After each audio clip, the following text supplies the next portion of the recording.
you will leave this conference enthused and motivated. You will be very focused in terms of what you're trying to accomplish and how you're going to accomplish them. We are in the very first part of a brand new year, and some of you have these nice, fresh goals written down. You know what you want to accomplish, but you've only written it down once. I have an opportunity in my profession to meet a lot of successful people. I'm going to give 5 presentations this week to all different kinds of companies all across the country. I leave here, San Diego, this morning, and I fly to Dallas. I speak in Dallas tomorrow. And then I fly back to California, and I speak on Tuesday in Manhattan Beach. Then I fly from Manhattan Beach, I go out to Washington, D.C., and then I go off to Hawaii, all in the same week. All totally different kinds of companies. And in those presentations that I speak to, like this, I get to meet some very successful people, very motivated, very driven, very dynamic individuals. Often if there's a banquet or something, they will sit me next to the president of the company. A lot of times they'll point out the high achievers. There's our #1 producer. There's a salesperson of the year. That person over there, phenomenal manager. I get to meet people that are high achievers. And I got to tell you, these people don't write their goals down once a year and stick them in a drawer. These people are writing their goals down 2 or 3 times a year. These people are doing something every single day to kick up their motivation and their enthusiasm. I compare it and analogize it to exercise. You know, if you don't do it on a regular basis and you stop, you rapidly lose whatever benefit you got from it. It's something you need to be doing on a regular basis. And people hear exercise and they cringe. Well, here's the good news. You don't have to do it for a half hour or 40 minutes, every day. Your goal-setting process, your focus, your charting the course process really only has to be a 3 or 4 minute a day process.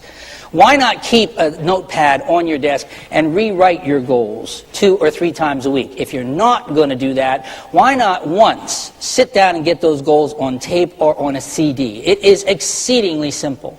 For most of you, all you have to do is plug a microphone into your computer and Windows Media is going to boot up.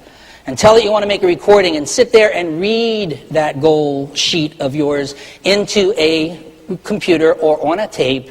Read it over and over again until you make yourself a 5-minute long CD. Burn it to CD, make it a WAV file, take that CD and put it in the glove compartment of your car. How many hours a week do you all spend driving around in those vehicles? I mean, it's unbelievable, isn't it? How difficult would it be, maybe once a day, to take that little gold CD of yours, pop it in the machine, and hear in the background your own voice reminding you over and over again what your production numbers are, how many new brokers you want to generate, how you always want to ask for referrals. Now, a lot of people don't think this works, but it works very well. And a lot of you are going to have to get back to basics. The ride, quote unquote, may very well be over, at least temporarily. It's time to get back to basics and get to work again. And that's a good thing. A lot of times when things are so good, you drift away from some of the basics. Basics, like asking for referrals. Honestly, how many of you folks sometimes forget to ask for referrals? Can I see by show of hands? Honestly, how many of you forget to ask for referrals? Come on now. Right, there's about half of you that forget to ask for referrals, and it's obvious. A lot of people feel that asking for referrals is pushy or presumptuous, and they don't really want to do it. You want to correct that in a couple of weeks? You want to get yourself in the habit of always asking for referrals? It's simple. When you get back home tonight or tomorrow, sit down, plug that microphone, make yourself a little CD. Over and over, tell yourself, I always asked for referrals. Asking for referrals is the smart thing to do. Asking these brokers for referrals is helping me reach my goals in business. Referrals is a fee for service rendered.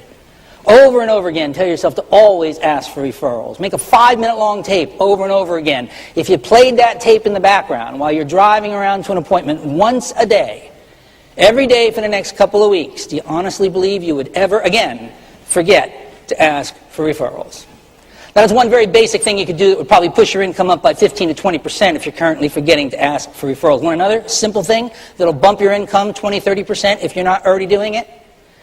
Big part of your business is picking up that phone and calling the brokers, or setting those appointments, or generating those contacts. A lot of people, for a lot of good reasons, do not like working on the telephone. First of all, it's not face-to-face. You don't actually get to see the person you're talking to. Secondly, you get no feedback from the person. You feel like you are invading them by not, actually seeing them or having an appointment set. A lot of people hate working on the telephone. And if you're one of them, I'll give you a little clue. You want a little test? Want to see where your head's at in this business? When you get back to your office tomorrow or the next day, sit down, look at your desk, and ask yourself a very fundamental question. How have I laid this desk out? Where's my telephone? A lot of you don't like working on the phone, so you have unconsciously arranged your desk in the following way. Right in the middle, there's some big visual distraction. Usually it's one of those giant empty coffee cups or a soda glass, and around it is all kind of non-dollar producing stuff, maybe a newspaper, your laptop, pamphlets, stuff that maybe needs to be read, but not in the middle of phone calling hours.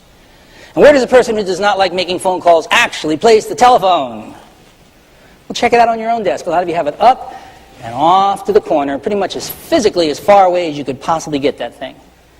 I was in someone's office a couple of years ago. He was a salesperson. Telephone rings, he reaches down, opens the bottom drawer and says, yeah,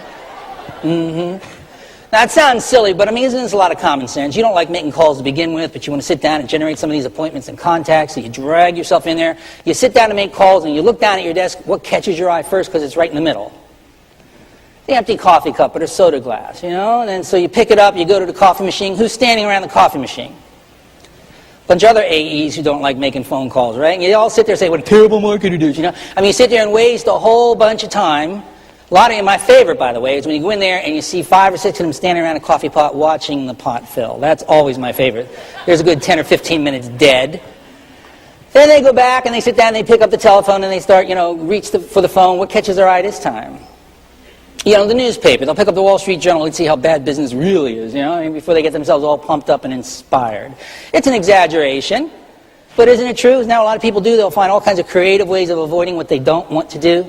Make yourself a CD over and over again in the background. I enjoy working on the phone. I make at least 10 prospecting calls every day. When I sit down at my desk, the first thing I see is the telephone. I enjoy connecting with people over the phone. Now, I know it sounds crazy, but if you just had that playing in the background for a few minutes each day, just drilling that message subconsciously into the back of your brain, when you sit down at your desk, you're going to start noticing the telephone instead of all those visual distractions. It's so simple.